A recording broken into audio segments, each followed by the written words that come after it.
Okay, welcome to Cartoon Brew's first live stream of 2025. My name is Amid Amidi. I'm the editor-in-chief of Cartoon Brew. I'm based in Los Angeles, and I'm joined today by Cole Delaney. I can't remember what my job is, and I'm in Dublin. I actually can't remember. I don't know if I don't know what your job is either, but I appreciate you being here. So, Thank you so much. our Amit, tell me. video producer. So, Video producer, thank you. there we Yeah, go. I'm pretty sure I came up with that title as well. And I can't even remember. Um, how's it out there? How's everything going out there? Yeah, it's a little smoky. So, Mm. um, no, it's a crazy week. If you live in LA, it's been a wild week, and Mm. thankfully I'm not anywhere near the fires. I'm in central LA, but certainly a lot of people are near the fires, and what's going on is wild. So yeah, um, being in a being in I think Ireland is a bit cooler right now where you are. So that might be Yeah, a at least the British Isles, anyways, Ireland and England, Scotland, Wales, kind of having the opposite of a wildfire, a wild freeze across the nations. Like it's starting to snow and everything. wow. Not in Dublin, but it's very very cold. Like we're totally in the minus. Um, but obviously the very different to what's happening out in LA, which is just kind of crazy from what I've been following. Like it's just pure devastation, you know. Yeah, I went blurry, Hmm. so I'm trying to figure out how to fix the blur on the camera here. Does that fix it? I don't know. I thought there was an autofocus on here. I don't know. There we go. That's a little bit There you better. go. Yeah. So they're saying 10,000 structures burned between the Palisades Oof. fire and the Eaton fire. The Eaton fire is in Altadena, which is on the east side of LA, and the Palisades fire is on the west side by the ocean. They're saying 10,000 structures, but structures, I guess, count also as cars too. So we don't really know how Okay. many homes have burned, but I would say anywhere, it looks like at least, over 5,000 homes have burned easily between these two fires, and that's an absolutely unprecedented. I think, this is like not in terms of the death toll certainly, but in terms of the impact that it Mm. has on the city. This is like the 9/11 of for LA, right? Like LA is never going to be the same after this, and no one knows what's going to happen. Everyone's in a state of confusion. Everyone's in a state of shock right now, Mm. but we don't really know. Like LA is going to be a different city after this, and it's quite Yeah. scary.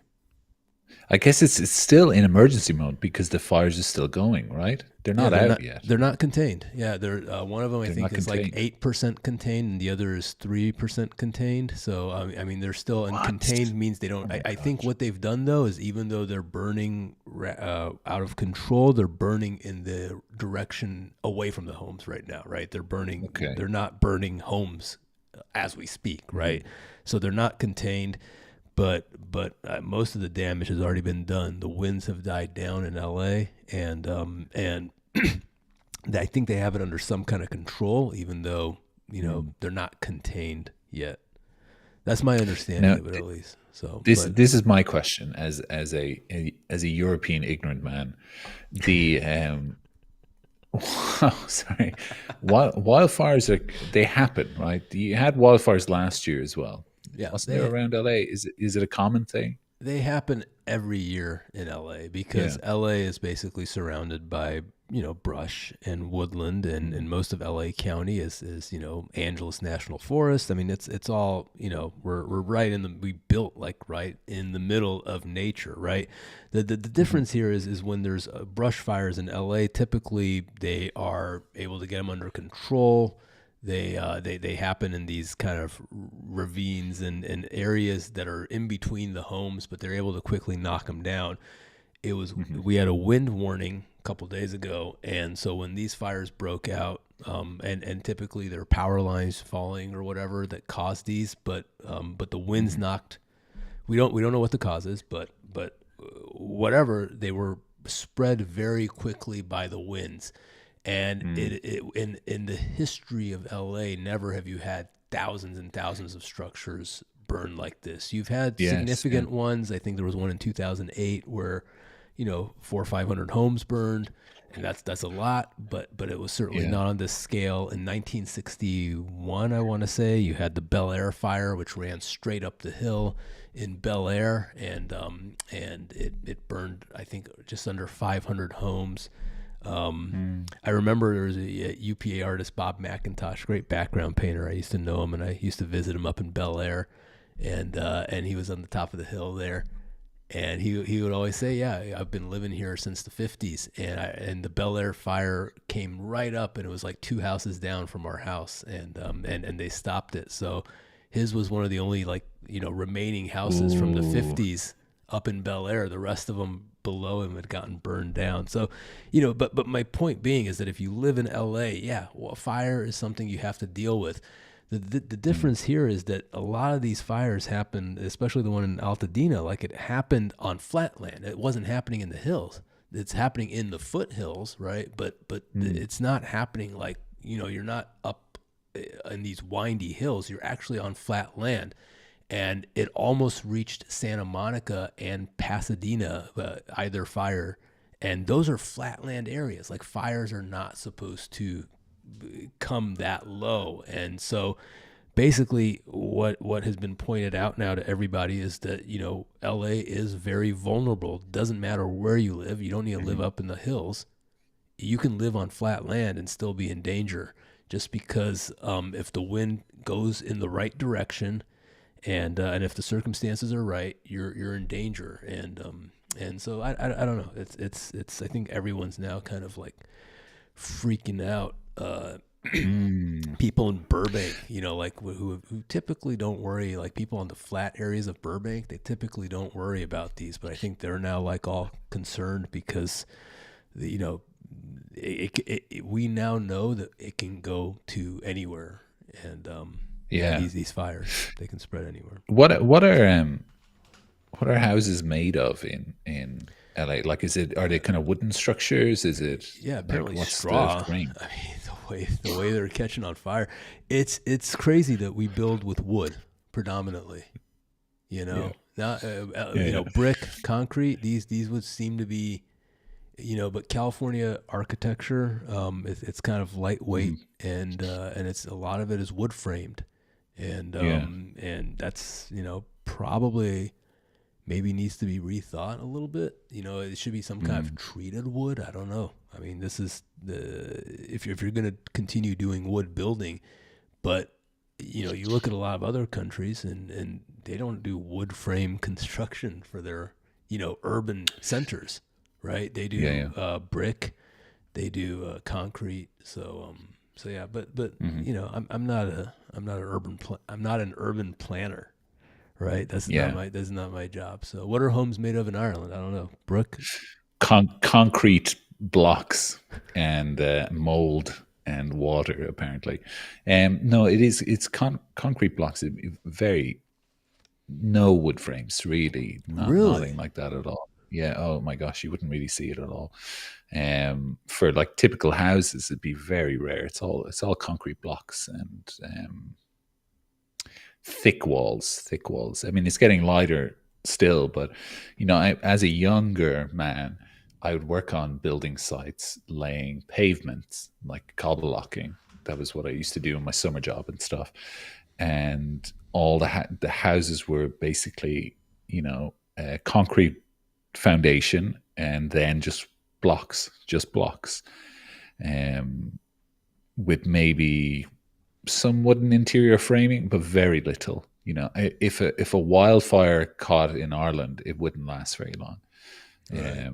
We're too wet, anyways. But that aside, it really, like, houses burn in Ireland in terrace houses, right? A row of houses, but I've never seen a house fire on a terrace go maybe more than 2 or 3 houses. It just doesn't sweep. Like, it's not something that we ever worry about. And I don't know if it just starts raining and then puts out, which is very common here. But it would generally be contained within the building. Like, we don't have to worry about embers being blown off and landing and catching something else on fire. I think it's A, too wet here, and B, it would take a lot for an ember to spark a fire here. It would have to be a proper electrical fire for it to get going, Right. Yeah. Well, let's talk a little bit about, first of all, why are we even talking about the fires, right? This is an animation live stream, right? The reason we're talking about it is it's having a huge impact on every part of the industry that's happening in terms of people's ability to work, in terms of all the award stuff that's going on, in terms of all the events, and most crucially of all, it's having a huge impact on the people who work in the business. Why is that? Because the Eaton fire, the one on the east side, which is mostly devastating Altadena, which is a city right above Pasadena. It's an unincorporated part of LA, I believe. And that Altadena, there are a lot of animation industry people who live there. Reason being is because it's that whole area has a lot of animation people. Glendale, Pasadena, La Cañada, Flint Ridge. It's all packed with people. But the animation industry is basically centered out of Burbank. And these cities are all east of Burbank. They're about 20 minutes by car outside of Burbank. So they're suburbs of LA that a lot of people who work in animation live in. And Altadena has always been it's one of the more I don't want to say it's up and coming. It's been discovered for people know it's there, right? But it was always been a little bit more affordable. And so in the last few years, a lot of animation people have been moving there. And as a result, they've been really hurt by this fire. I kept hearing about, this person I know or this person I know, like their house burned down. And then I started asking around, and it turns out like it's the numbers of people whose houses have burned down who work in animation. It's a lot of people. And so yesterday I was like, what's the least that we can do to try to help these people? And thankfully a lot of their friends and family members have been starting up GoFundMe's for them so we can donate money, because I'm sure insurance covers it. But look, when you lose everything, when you lose your art studio, when you lose your home, you're going to have to be renting a place for months or years. You don't have a house anymore. Are you going to rebuild what? But you have urgent needs for food. You have no clothes. You need to buy clothes again. You have nothing. So all of these people need help right now. And so we started, cataloging, these people who have lost their homes, and there are some people that we've covered on the site before. Their names. They're people who work for a living in animation, and as animation doesn't pay that well sometimes. So these people, if you can help them out in any way, we encourage people to go here. If you have if you know somebody, or if you just want to help people who work in the industry, this is the way to do it. Don't wait. I'm sure there's going to be some funds or something that somebody in the industry comes up with. But right now, these people have immediate needs, and so this is a great, simple way to help people. And of all these people on the list, I think one of them is on the Palisades side. I'm still not hearing a lot about Palisades is a little. Pacific Palisades is on the other side of the city. Not as many people who work in animation live on that side. Also, it's quite expensive. On average, it's much more expensive. But these people are mostly affected by the Altadena fires, and yeah, they all need help right now. So yeah. Oh my gosh, look at some of this. It's just crazy. Just seeing the pictures because it's right. A home is where your life is. It's kind of the store of yourself, your personality, your family, everything like that. So I know it's a physical thing and it can be rebuilt, but I mean, that is just heartbreaking, totally heartbreaking seeing some of that. I mean, and how much art is lost as well, or, memories, everything. Their personal studios, their physical work, everything like that. If they couldn't get any digital work out, if they didn't grab any hard drives or stuff, who knows kind of what's been lost. I art, don't even know how you gifts deal they with would have that. received. I often think what happens, you always try to prepare for this in the back of your head. Like if there's an emergency in your house and you have to leave, what are the things that you would take with you? And I always try to plan in the back of my head. But I think if it were actually happening, I would have no clue what to do in that moment, right? Like I don't have a go pack, which paintings do you take off your wall? You know, like what personal materials do you take? It's you try to think about that ahead of time, but I think when it actually happens, I don't know if I'd be Totally well different thing. prepared Yeah. Yeah. to do that.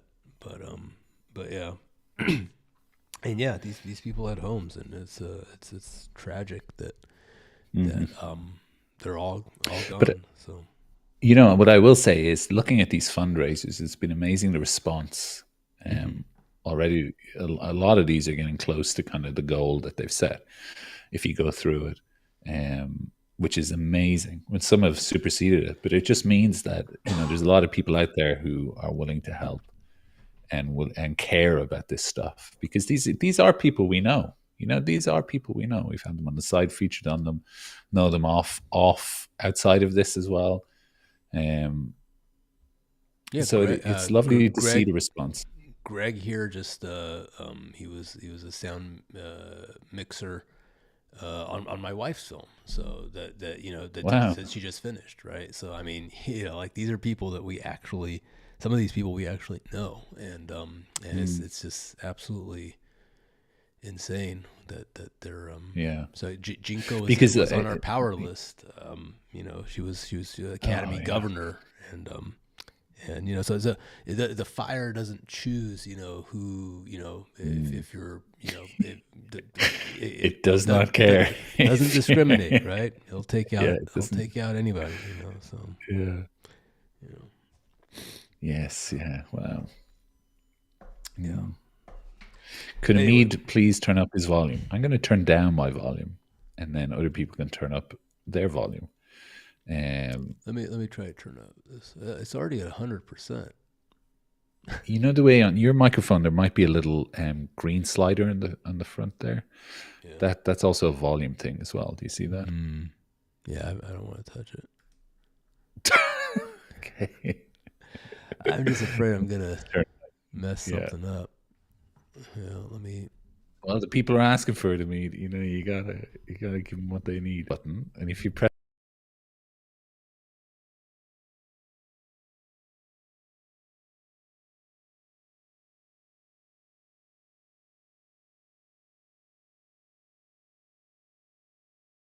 Talked you into this, and now I feel really bad. Yeah. Okay, now you're coming through the computer microphone, I think. You're so right. I talked you into this. I'll take full blame of this, because I know you hate this. While you figure that out, I'm just going to go through some of these people here, and well, no, I'm not going to name them all individually, but you know what I think would be very helpful for anyone, if there's anyone watching. I don't know if there's anyone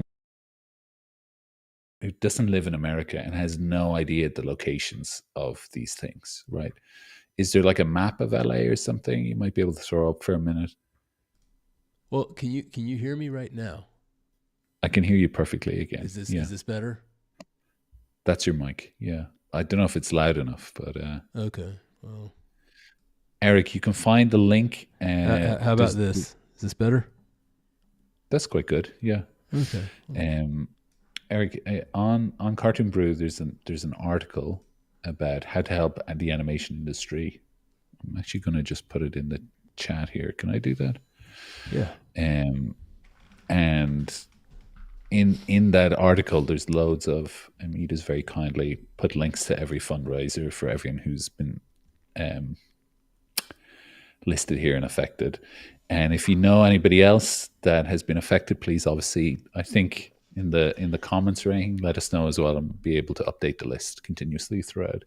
Yeah, we've been updating it this morning with more names. People have been sending in, friends have been sending in, and we're going to keep updating it, as long as people keep sending names. We're not updating it for people only people who've lost their homes, because we want to have, I know a lot of people have had to evacuate as well, and that's difficult as well. But then it gets a little bit challenging to figure out, well, who do you put on there? We can't literally put on everyone who's evacuated as well, because then you're looking at thousands of people, and so this is strictly for people who have lost their homes, which I think is the most tragic, difficult circumstance What's to deal with.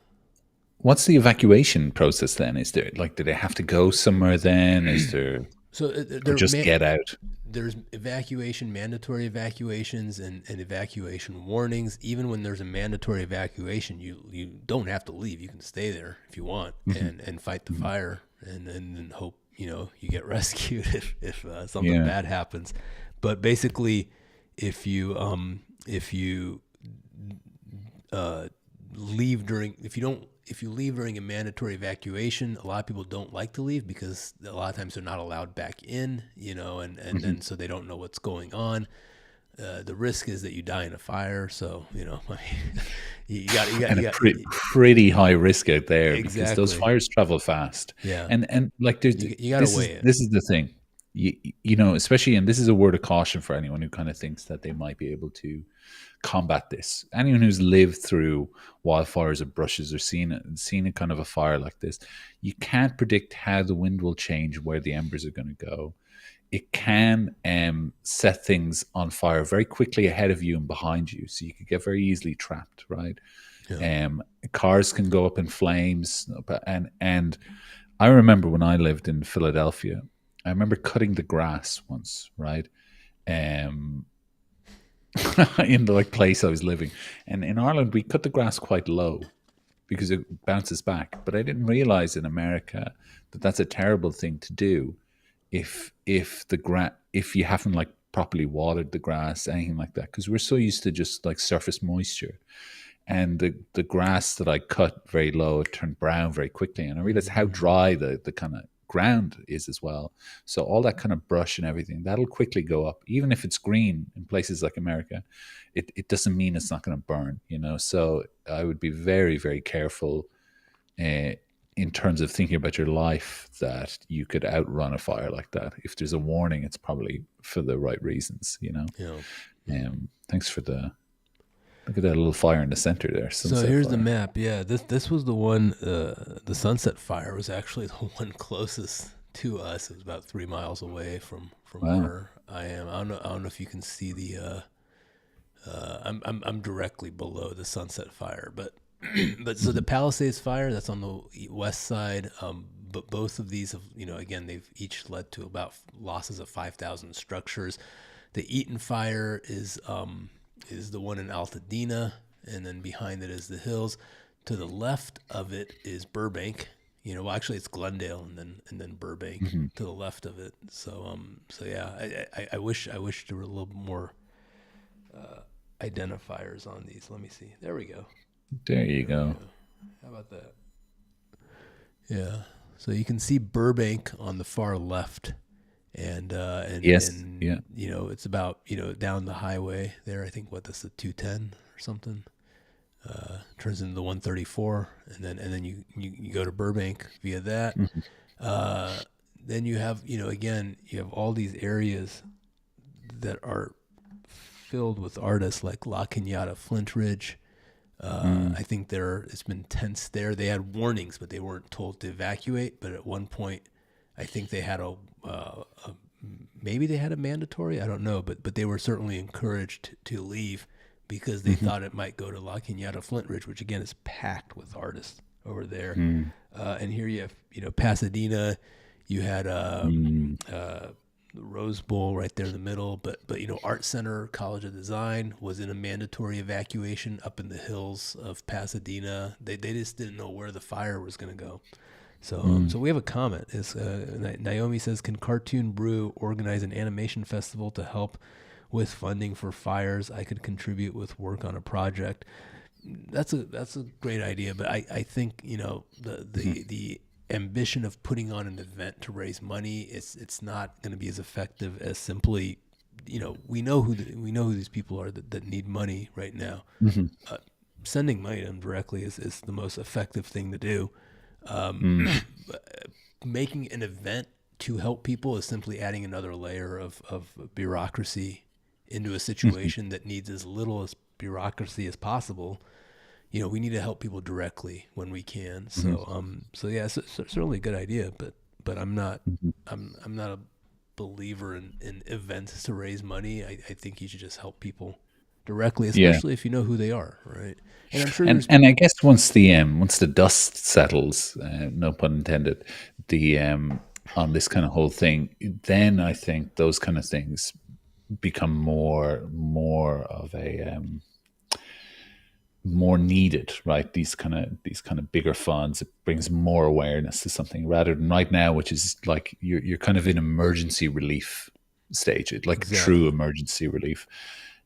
Whereas later on it becomes to like rebuilding stages, um, and certainly that could help because obviously, like I don't know what the response has been from your government. They're focused on putting out the fires, and I don't know how, or even the governors in California. I mean, the thing is still on fire, right? It's Yeah. still on fire.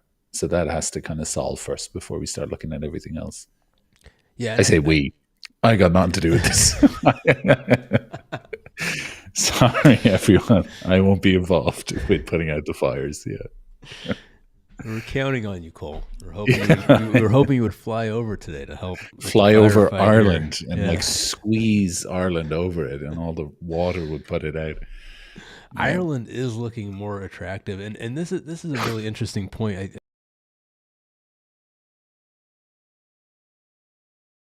Like in the gutter right now, right? The animation industry. No one's doing You well. hold on Hold a on a second, second. Mead. Your Your mic mic switched switched from from your your great great mic to mic the to other the one other one. there. Oh God, how did that I happen? think you might You have might have knocked it knocked out. it out. Okay, well,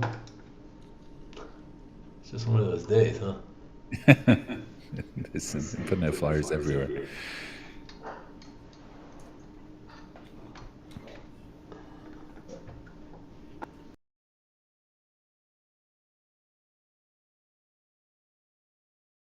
There we go. Are we So, back now?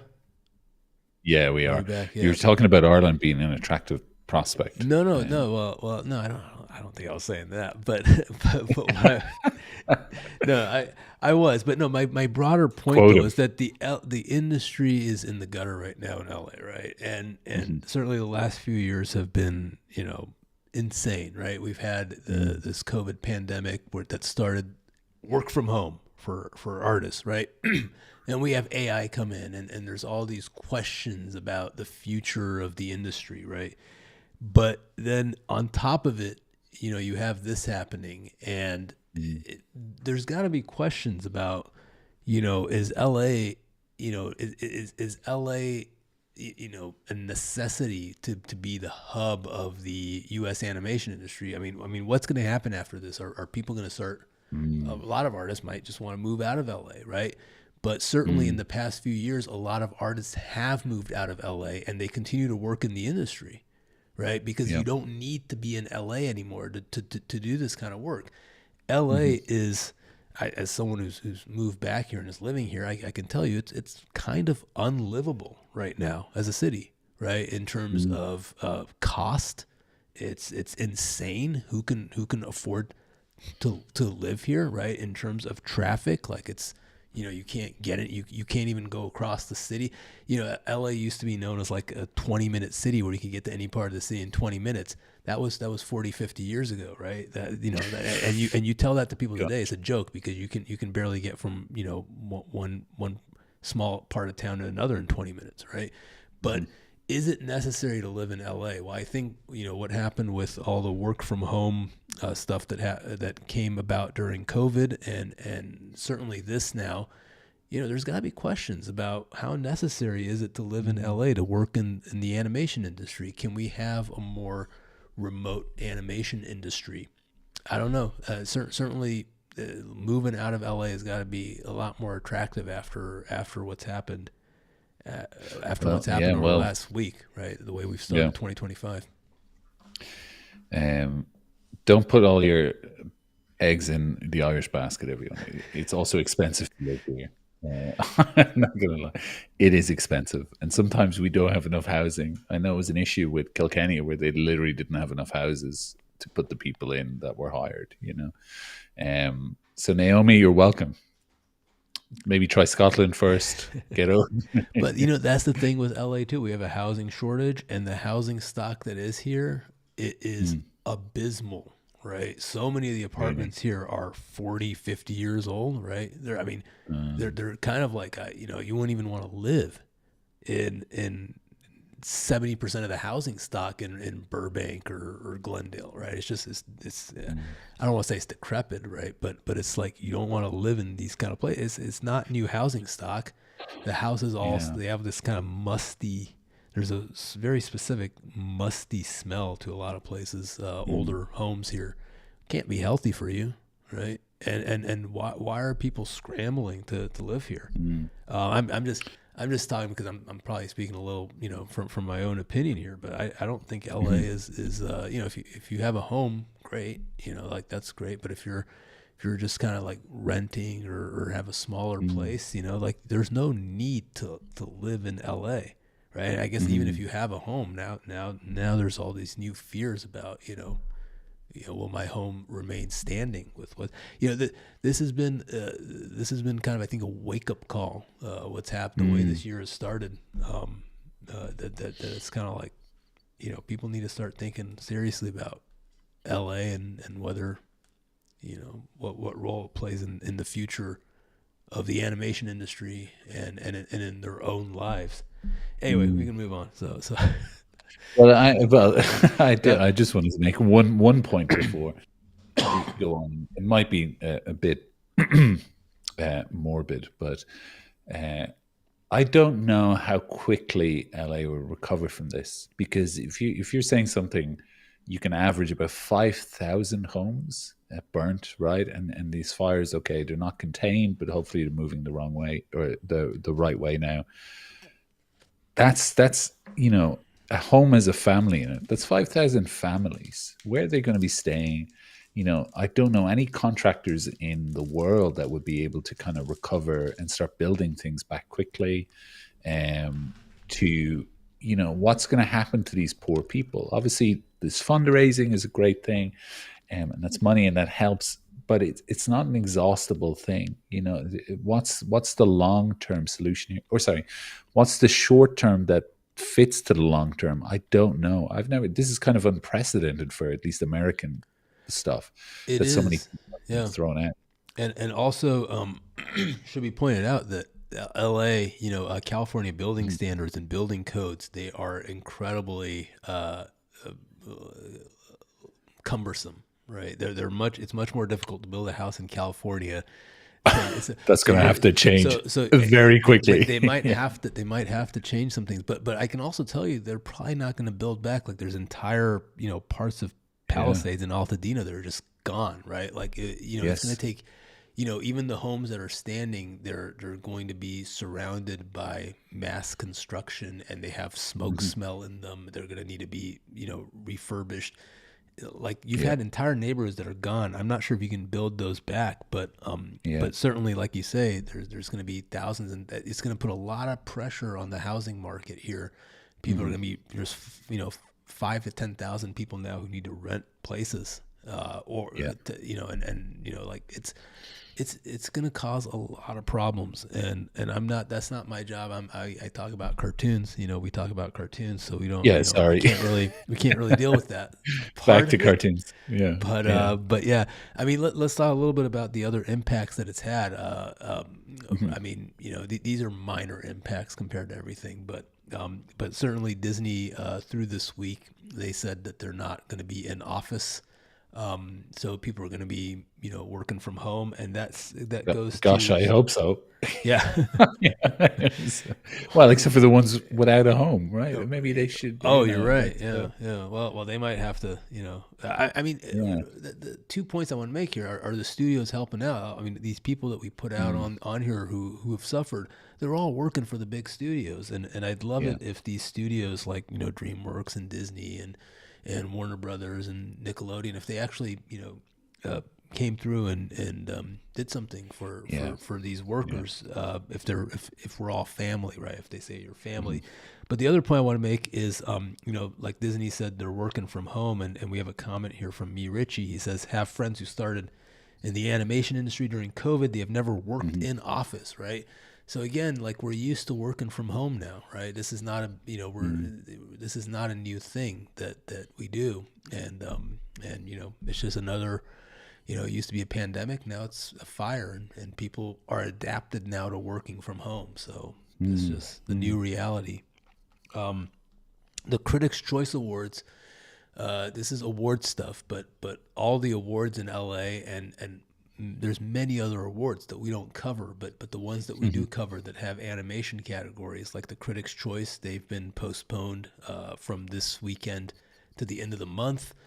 The Oscars extended their nomination voting, and they actually are not going to reveal the nominees for an extra 2 days because they extended the deadline. So instead of the 17th, that they're going to announce the nominees now on the 19th. And there's a dozen other awards that have been delayed or Mm. postponed. So it's having an impact on these very carefully planned events. Everyone's having to Mm. scramble and change things. I don't know what kind of an Yeah. impact it's having on production. Certainly, live action production has been delayed throughout LA, but Yeah, and live action is a hard one to do. Like that is, I mean, it's very elastic in a sense that once the dates are locked down again, you can start rolling. But based on locations, is getting permits to shoot. That's very difficult. So is location based. But yeah, live action when the train is on the tracks is a totally different thing. Animation you can kind of just stop and start up again. It kind of you can keep that trundling train going. Live action is a very different animal for sure. Yeah, a lot going on here. You had your Wallace and Gromit event with Netflix postponed, right? that was postponed. Yeah, yeah, we're gonna try to do that. I think Nick Park might be back around the time of the Annies. So the reason we were doing it that week was because Nick Park and Merlin were here for the Merlin Crossingham, the other director. They were here for the Golden Globes and the Critics' Choice, but now they went back to England because the Critics' Choice got postponed. Postponed. So I think they're Yeah. going to be back though sometime around the Critics' Choice or the Annies, end of January, early February, and we're going to try to do it again then. But I should point out later today on the site we have an interview with Nick Park and Merlin done by yourself. So that's coming up. And we do Is talk that about the weather, are you mewing? ironically. Are you mewing? Is that what they call it now? I thought I thought Mewing. Is I that thought is I that what thought that is? I Is thought that that this thing. I don't know. no, no, I was just It's, tapping my nose as oh, in okay. if you know, you know. You were Mewing. I almost hadn't on even heard of trend it. there. Almost, but impossible. Impossible. Can you be on trend accidentally? I I think don't so. know. I don't know what they're doing Um, nowadays. These yeah, kids. I'll mew. Um, yeah, we had a good discussion back before Christmas about Wallace and Gromit and everything. And the thing is, like Wallace and Gromit has been, at least over our side of the world, a huge part of Christmas. Like really a big Mm, part of Christmas because usually the shorts or films or whatever feature events, they're always kind of released around Christmas time, or people would rewatch them at around Christmas time. So I know the BBC previewed the film on Christmas over here in the UK, anyways, in Ireland. does it show So in you can watch Ireland it. too? When the I mean, we BBC can shows watch the it? BBC. Oh, so, Yeah. The BBC is a free broadcast, anyways. So if you can tune in the channels, you can watch it for sure. It's not a tertiary broadcast here, but I yeah, see. it's a big thing here. I mean, even as a kid, I had all little Wallace and Gromit toys. I was even showing them. This is just on my desk.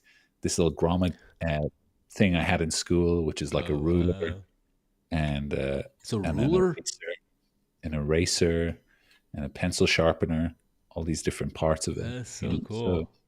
it's just a big part of the culture. So I kind of talked to them a bit about that and Feathers McGraw and how Wallace and Gromit has kind of impacted British culture and how important it is also to Wallace and Gromit. So it was a nice interview. It was a lovely discussion. So hopefully people will enjoy that. Nice. I can't wait to see it. I haven't seen it yet, but I'm gonna watch it I today. wasn't going to ask you. I wasn't going to ask.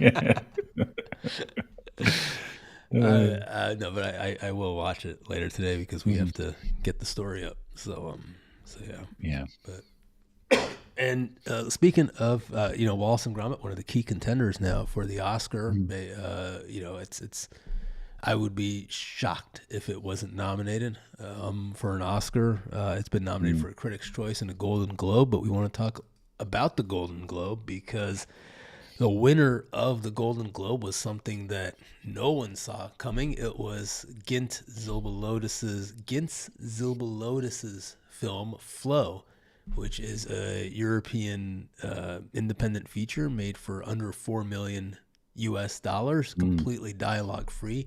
It's like the exact opposite of a film that you would expect to ever win the Golden Globe. So this was the headline is shocker, and I'm still like shocked like thinking about it, but it does kind of upend the Oscar race because prior to this I saw it as kind of a three-way race between Inside Out 2, The Wild Robot, and Wallace and Gromit, the new one. I knew we obviously thought Gint's film was going to be nominated, but no one expected it to win any of these major awards that are driven by the studios, that are not driven by the studios, but they're strongly studio awards. And so it's a shock, and it kind of makes the whole race a lot more interesting this year in terms of as we head towards the Oscars, who's gonna win this, Yeah, impossible to predict. But Flow, I don't know how it did it. I don't know how. It's definitely deserving, of course. Incredible film, but and very smartly now, I think they distribute it on digital channels as well, so people can check it out. Just came out this week, yeah. Yeah, so very, very smart. But I mean, up against Inside Out 2,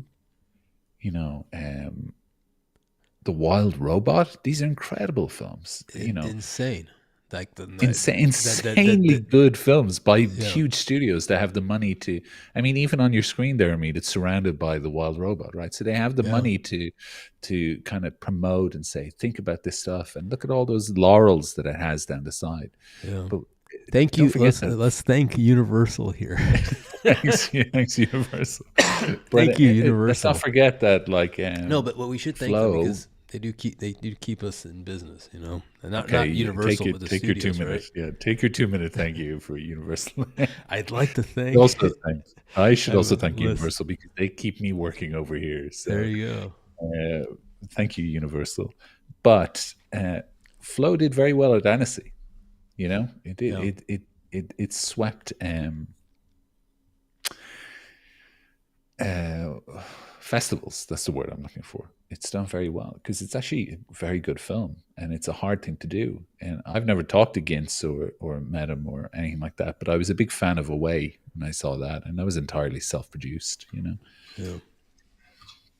But I found it has 100% of Rotten Tomatoes. So it could be coming from. Could be coming from. Sorry, go on. It's a contender, yeah. No, I remember when Gintz was, starting out, and he would email me, not me, but he would email Cartoon Brew, and I got to know him then. But he's only 30 years old, and I was looking back at like the first email he sent me, and he was like 17 or 18 years old. Because we've been around for over 20 years, but he was emailing me 12, 13 years ago, with his early works.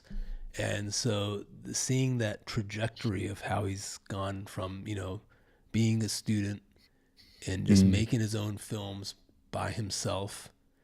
Yeah. And in the span of 12 years, he's made 2 features, one entirely on his own, the second one with a very small, crew to make a feature with. But that trajectory is only 12 years from him emailing me as a student, check out this little short I made, to winning a Golden Globe. And so that the level of persistence and dedication that you need to have to achieve that, I mean, it's a real testament to how passionate he is And that's why I'm incredibly, you feel proud of like seeing somebody, start out like that and then end up at this level. So yeah, big Yeah, I congrats think to it's an him. incredible thing for anyone. In Europe, it's generally a typical thing that a feature would be in around the budget of that had it. Um, at least like the earlier Cartoon Saloon stuff, Glassworker, I think things like this, they're all in around those kind of budgets, right? It's a typical thing, but that's also a lot of money for an independent person as well, right? To suddenly get it and work through a pipeline. So, I mean, even for him to go on and make a way with it's just himself. I mean, you've seen other people do it, like Denver with his "The World's Divide" and stuff like that. So it Hmm. is and I'm pretty sure that gets used Blender as well, which is open Yeah, source and free software. So, I mean, it goes to show that all these tools and everything, they're out there. It just takes a passion to kind of push it through, right? And that's the main difference. When I was in Madrid for their World Animation Day, I was talking to some of the students afterwards, and there was one guy who was like clearly so passionate about animation. He'd already like he's just always moving forward. Sometimes people can kind of get stuck in their own vision and not do anything, and they're always talking about their ideas. But the people that kind of are consistently proving themselves by doing the work, and each work is an iteration moving forward. I mean, they're really the ones you want to look out for. And Gintz is one of those people, because yeah, Flow is by far and away a huge step forward based on Away as well. yeah. I just noticed that our little ticker at the bottom said December, so I changed that to January, Okay. just as we're ending the live stream. Yeah, it just Can't. This is live, Can't yeah. can't win them all. But Said December 13th as well, didn't it? Yeah, yeah, didn't something even like say. that. Yeah. Yeah, I don't think anyone cared. Um, No one pointed out. No one's paying attention. yeah. Anyway, um, it's been a weird start to the year, but it's going to be an interesting year. We got new president coming in a few weeks, Mhm. and it's gonna be a lot happening. So we're gonna keep it short this week, unless you got any other big animation topics to talk about. No, just a new comment in the chat there. I think you should have a look at. Ticker set. Okay. Okay. Anyways, okay, I will say on a more somber tone, I will obviously be praying and hoping for everyone over in LA, because there's a lot of people who are in some very dire circumstances there. But the good thing is communities are rallying around everyone, which is a wonderful and amazing thing to see. So if you know anyone, again, who has been affected by it, whose houses burnt down, there's the list there on the website. And I would absolutely, even if you don't know how to get in touch, just comment on that post to say, this person, by the way, and we've set up this fundraiser, I think would be a wonderful thing. Yeah, this is a great moment for the animation community to come through and Mhm. show that we care about each other. I think we do. LA's a very tight knit community. Most animation communities are very tight knit, and Mhm. this is again, we're gonna show why animation is full of great people. So yeah. On that note, I hope you have a great weekend, Cole, and Mhm. stay safe. Yeah. Well, you guys stay safer, please. Thanks. Okay. Bye We're bye. we're just cold.